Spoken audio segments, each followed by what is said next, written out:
안녕하세요, 구독자님들. 매번 눈팅이란 걸 하면서 듣기만 했던 채널인데요. 처음으로 제 사연을 적어보게 되었습니다. 많이 떨려서 말이 글로 잘 써질지는 모르겠지만 응원해주실 구독자님들 믿고서 꿋꿋하게 적어볼게요. 제 소개부터 해보자면 저는 주부입니다. 부끄럽지만 혼전 임신으로 지금의 남편과 결혼했고요. 그 후 곧장 연년생 아이까지 낳게 되면서 현재는 두 아이 엄마로 살고 있어요. 둘 다 딸이고요. 남편은 교제 때부터 다니던 직장을 지금껏 쭉 다니고 있고 넉넉하진 못하지만 당장 제가 밖에서 할 수 있는 것이 없어서 외벌이로 살고 있습니다. 이렇게 집에서 자식들만 키우고 살림을 하며 산 지도 벌써 4년이 되어가네요. 아이를 낳으면서 느꼈던 건 내가 잘 살아야겠다는 마음가짐이었습니다. 나에게 의지하고 살 아이들이 있으니 그만큼 책임을 지고 살아야 한다는 생각이 들었거든요. 하지만 그게 참 쉽진 못했어요. 아이는 계속 가지느라 배가 불러있는데 정작 제가 할 수 있는 일이 없으니 뭘 어떻게 살아야 할지 모르겠더라고요.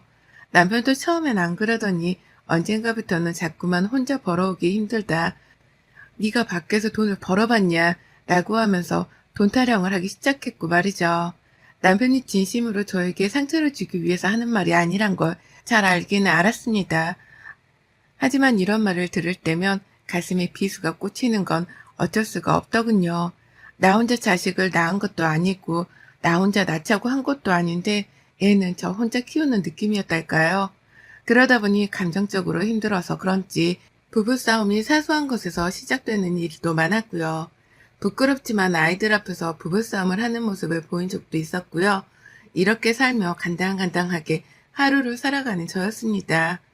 그래도 아이들이 제 옆에서 커가는 걸 지켜보는 것만큼은 행복하고 즐거웠네요. 이런 저에게는 남편도 시련이었지만 시어머니도 시련이었습니다. 남편이 제 앞에서 돈타랑을 하며 힘들다고 하소연을 하는 건 아무 일도 아니게 느껴질 정도로 어머님의 며느리 타령은 한도 끝도 없었어요. 교제를 하며 분명 시어머니께서는 결혼까지 가보라고 부추기까지 하면서 저를 좋아라 하셨어요. 자주 뵐 일이 없어서 얼굴 붉힐 일도 없었고 아들이 장가 갈 때가 되었으니까 그냥 빨리 결혼하라면서 저희 두 사람의 만남을 축복해 주기도 하셨답니다. 그 당시 저는 대학생이었고 막 졸업을 앞둘 때였었는데요. 취직이 뭔 태수냐? 그냥 졸업하고 얼른 우리 아들한테 시집 와라. 라고까지 하시면서 저를 환대해 주시던 분이셨죠. 그래서 저희 커플이 잠시 방심을 해서 혼전 임신을 하게 되었습니다. 많이 힘들었어요. 졸업을 코앞에 둔 때에 이런 일이 벌어지다니 앞도 껌껌했고요.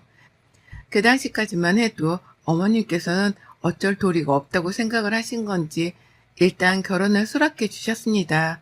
아이를 가진 커플이 결혼을 하겠다고 하는데 중간에서 시어머니가 말릴 수 있는 건 아무것도 없었으니까요. 그래도 전 천만다행이라고 생각했어요. 나를 애벌해 주셨고 평소에도 결혼하라고 말씀하곤 하셨던 분이셨기에 우리가 지금 당장 결혼을 한다고 하더라도 예쁘게만 바라봐 주실 줄 알았습니다. 분명 혼전 임신이 책임없는 일인 건 알았지만 이미 벌어진 일에 따뜻하게 보듬어 주실 거라 생각했죠. 하지만 결혼 후부터 달라진 어머님의 태도 때문에 많은 게 힘들었습니다. 뱃속 아이는 자라나고 있는데 그때부터 어머님의 시집살이가 시작되었거든요. 지독하게 말이죠. 당장 살 집이 없었고 남편은 자기 집으로 들어와 살길 원해서 저는 얼떨결에 시부모님과 함께 한 집에서 살게 되었습니다. 그러면서 아이를 기르고 낳았고요. 배가 불러오는 것도 불편한데 입덧도 초반에 너무 심해서 시부모님과 밥을 먹다가도 여러 번 화장실로 뛰쳐갔고 또 같이 주스 한 잔을 마시는 와중에도 갑자기 뛰쳐갈 일이 많았습니다. 입덧이라는 문제 때문에 본능적으로 한 행동이었어요. 하지만 한두 번 처음에는 입덧 때문에 저런 거다. 나도 임신했을 때 저랬다. 라고 이해를 해주시던 어머니께서는 그 후부터는 또 다르게 반응을 하시더라고요. 참, 입덧 한번 지독하게 한다. 누가 보면 입으로 애를 낳는 줄 알겠다 너. 라면서 화장실로 뛰어가는 제게 들으라고 큰 소리를 팍팍 내시는데 울컥 하더라고요. 이런 말을 듣고 나니 하루 종일 마음도 불편하고 퇴근은커녕 제 마음 가누는 것조차 신경을 쓰기가 힘들었습니다. 상처를 받았으니까요. 하지만 어머님의 막말의 정도는 갈수록 심해져 갔어요. 너 또 밥 먹는 도중에 입덧하기만 해봐. 내가 더러워서 밥을 못 먹어 정말. 라고 하며 미리 입덧하는 걸 하지 말라 경고의 말씀을 날리기도 하셨고요. 밥을 아예 따로 먹자면서 밥그릇 개수부터 하나를 줄이시더라고요. 가족들이 다 먹은 후에 먹으라면서 말이죠.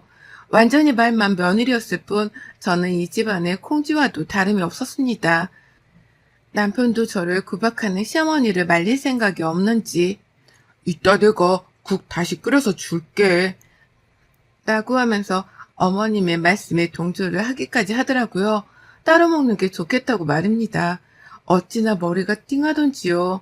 내가 이 꼴을 보자고 남편이랑 사랑도 나누고 덜컥 얘도 낳겠다고 한 건가 싶어서 그제서야 슬슬 현타가 오기 시작했어요. 내가 내 인생을 진흙탕에다가 스스로 빠뜨리고 있다는 생각이 강하게 들다 보니 슬슬 조바심도 생겼습니다. 하지만 저는 저 혼자서 할 수 있는 것이 없었어요. 졸업을 하자마자 애도 낳았고 애를 키워야 하는데 이 애들을 시어머니한테 맡겨놓고 나갈 수도 없었거든요. 육아에는 도움을 주려고 하지도 않고 애들이 웃을 때만 옆에 와 아이들을 안아보는 어머니께 기대할 수 있는 건 없었어요. 기대하고 싶지도 않았고요. 그래도 혼자 어떻게든 육아를 책임지고 살다 보니 자연스레 바깥 외출이 어려워졌고 그게 이어져 가다 보니 취업을 한다는 것이 사실상 어려워졌습니다. 그렇게 저는 조금씩 더 작아져 갔고요. 아이를 낳아도 달라지지 않는 시어머니의 무례한 태도, 그리고 더 심해져 가기만 한 남편의 무심한 태도를 견뎌가다 보니 자존감은 계속해서 떨어졌어요. 원래도 그다지 크지 못했던 제 자존감이었는데 결혼하고 나서는 자신감까지 떨어지다 보니 정말 누가 봐도 바보스러운 채가 되었답니다. 그나마 작년 12월부터 조금 나아지기 시작했어요. 남편의 근무지 위치가 변경이 되면서 저희 네 가족들이서 분가를 하고 이사를 나오게 되었거든요. 시어머니라도 안 보고 사니까 그것만으로도 숨통은 트이더라고요. 여전히 어머님이 제 집처럼 나들이 하듯이 저희 집을 찾아오긴 하셨으나 잠자는 시간 동안만이라도 나를 호출하는 사람 하나가 없다는 것이 저에게는 너무나 만족스러웠습니다. 아침에 눈을 떠 바로 시어머니 시중을 들지 않아도 된다는 것 또한 제게는 너무 감사한 일이었고요. 하지만 떨어져 살아도 한두 번씩 큰 문제들이 닥쳤어요. 일방적으로 시집살이를 부끄럽지 않게 해대는 어머님 때문에 문제는 계속해서 생겨날 수밖에 없었는데요. 바로 얼마 전 너무 큰 사고를 어머님이 치시는 바람에 제가 이렇게 사연까지 적어보내게 되었습니다.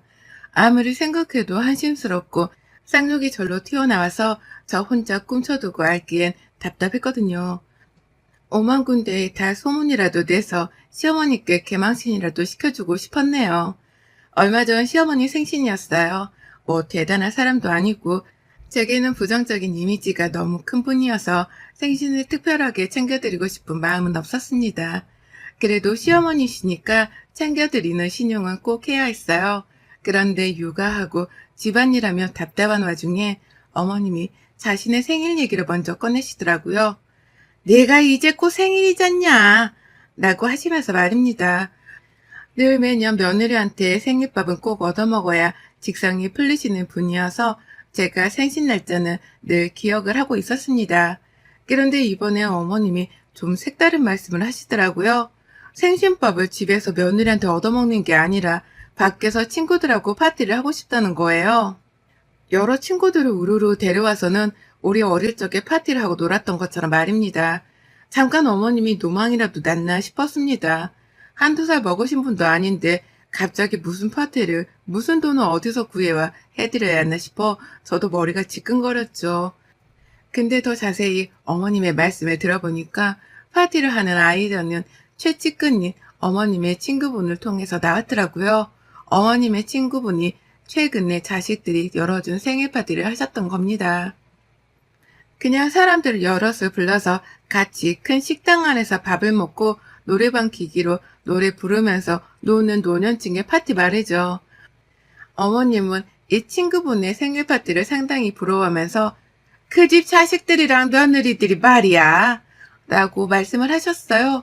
생일 파티를 준비해준 그 집 가족들이 대단하고 부럽다는 걸 자꾸 말씀하시는 것이었습니다. 하지만 저희 집하고는 사정이 달랐어요. 어머님이 그 친구분에 대해서 여러 번 말해주거나 전화통화 하시는 걸 들은 적이 있어서 잘 알고 있었는데 그 집 자식들이랑 며느리들은 전부 다 전문직 종사자 아니면 대기업을 다니는 분들이었거든요. 못해도 보니까 저희 집에 몇 배는 되는 자식들이었는데 그런 자식들이 생일 파티를 열어줬다는 걸 부러워하면서 저한테 요구를 하신 겁니다.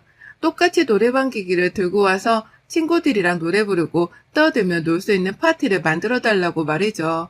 그러면서 이번엔 하다 저희 친정을 언급하셨어요.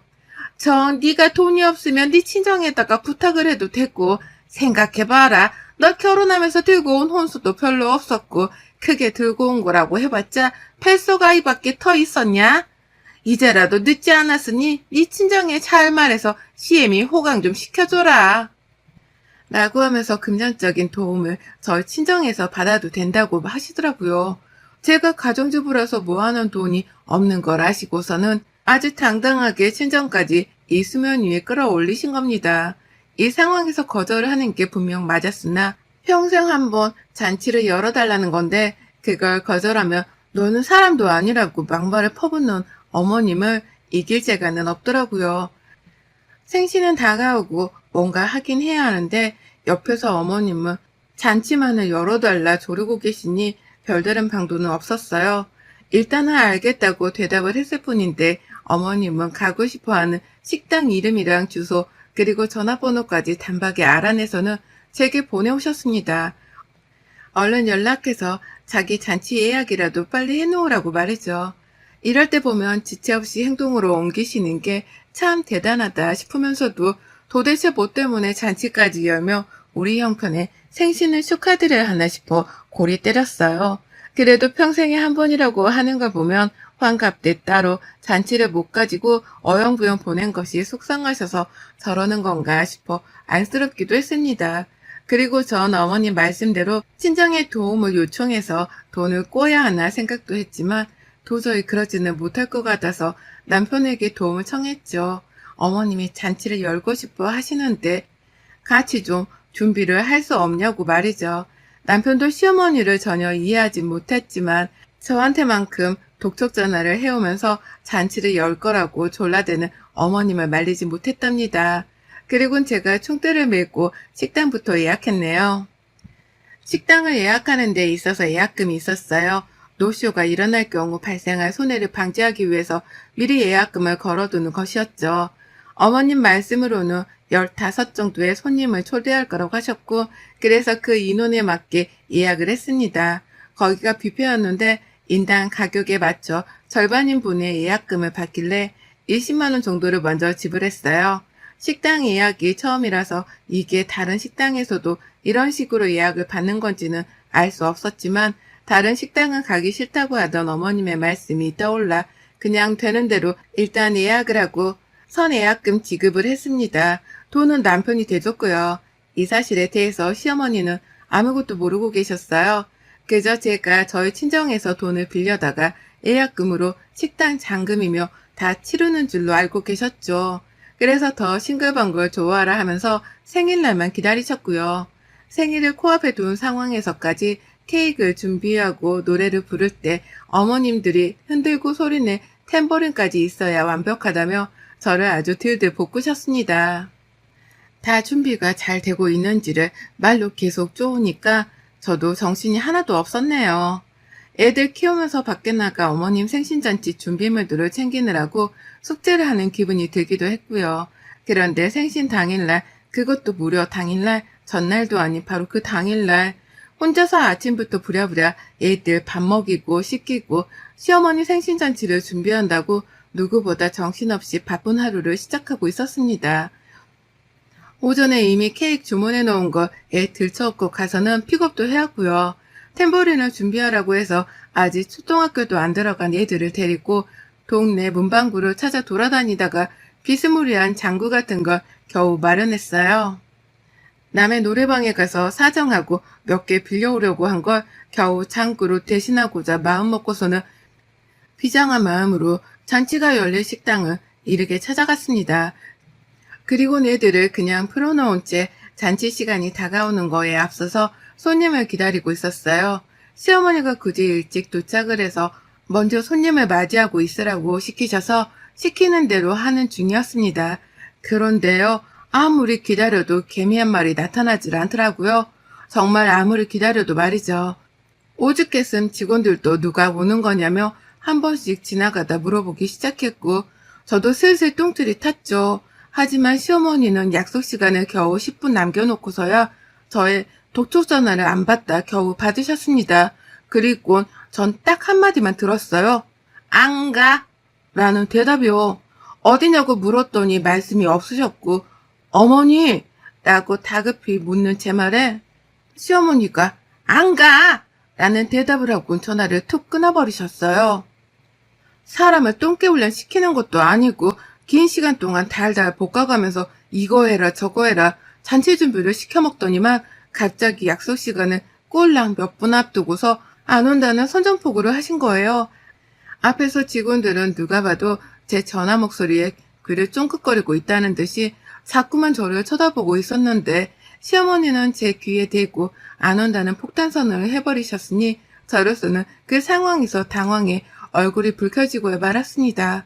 잔치의 주인공이 안 온다는 소리에 기함을 치며 급하게 화장실로 가 전화를 받았어요. 가는 도중에 직원분이 저를 붙잡기도 했습니다. 제가 도망이라도 치는 줄 아셨더라고요. 아무도 안 오는데 갑자기 자리 이동을 하니 노쇼 직정으로 도망치는 손님이다 싶어서 오해를 한 겁니다. 그렇게 수치를 무릅쓰고 화장실에 들어가 시어머니랑 재차 통화를 했어요. 남편한테도 도움을 요청했고요.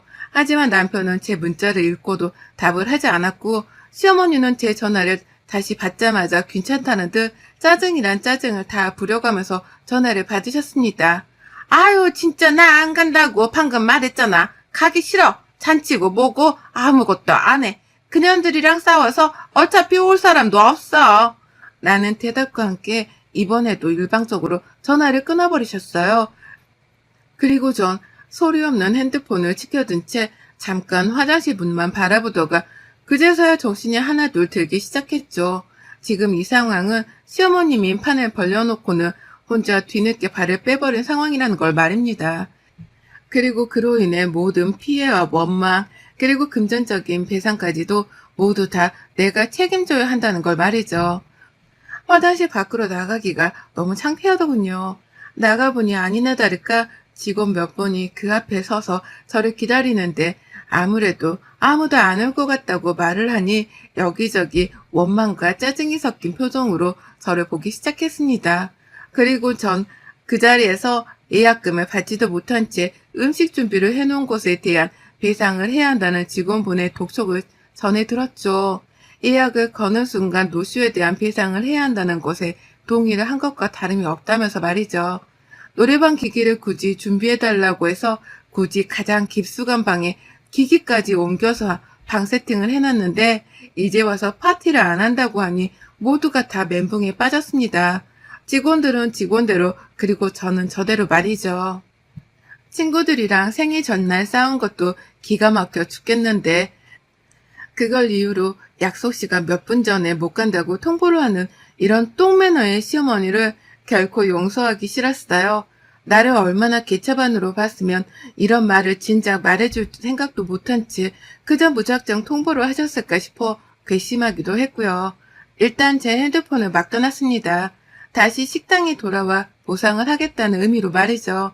나이 어린 제가 애는 돌을 끼고 있는데 노쇼까지 해버린 사람이 가족이다 보니 저를 보는 직원들의 표정은 그때까지도 하나같이 차가웠습니다.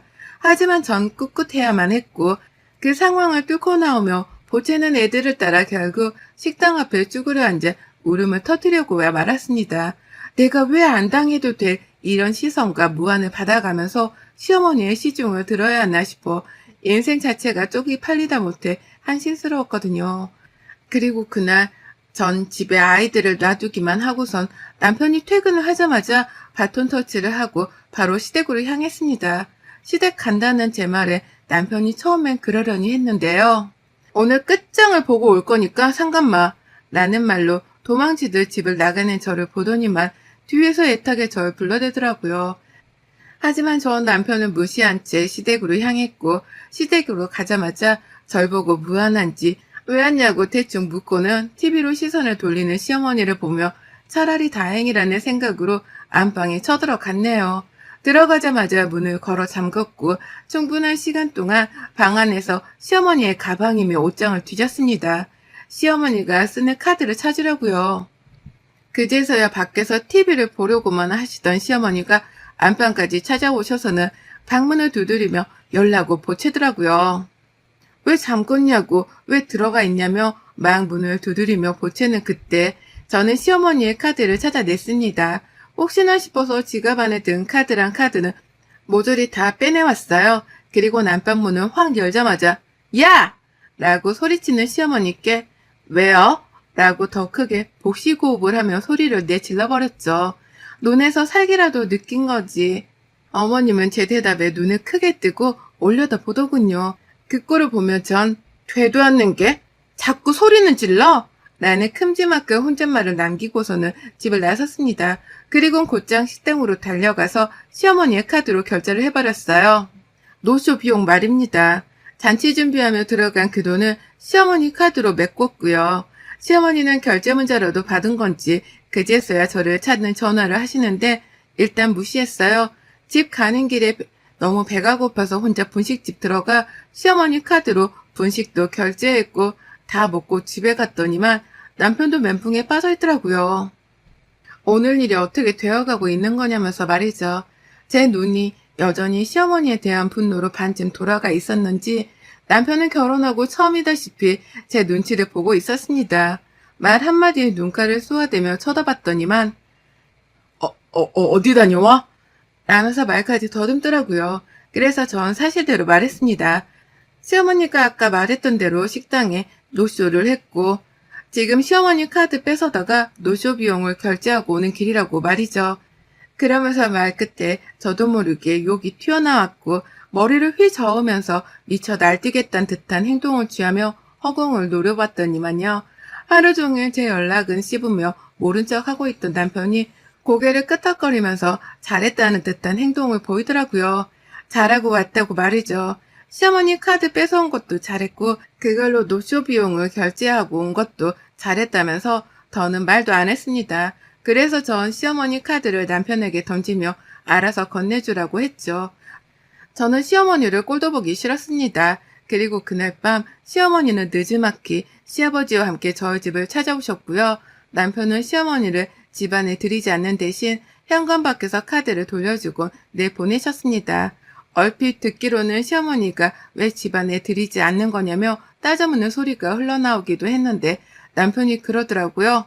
엄마, 오늘 날 잘못 잡았어. 더 난리 나기 전에 빨랑 집에 가. 라고 말이죠. 얼떨결에 저는 시어머니 지갑에 손까지 댄 며느리가 되었는데도 결국 시어머니는 본인이 잘못한 게 있어서 땡소리 한번 못 지르고 가버리셨답니다. 본인이 저지른 짓이 있었기에 큰 소리를 못 내는 건 당연한 것이었네요. 시어머니께 당한 게 있으니 제가 화를 내는 것도 당연한 것이었고요. 그리고 전 이번에 시어머니로 인해 똥개 훈련을 당한 걸 본보기 삼아서 이제 평생 동안 시모생신을 모른 척 하기로 했습니다. 자기가 선물이라도 받고 싶으면 알아서 잘 하겠죠. 전 이제 먼저 잘해주고 살살 기어가면서 시모생신상의 생신잔치까지 차려드릴 마음은 전혀 없고요. 여러분의 생각은 댓글로 남겨주세요. 오늘도 시청해주셔서 정말 감사합니다.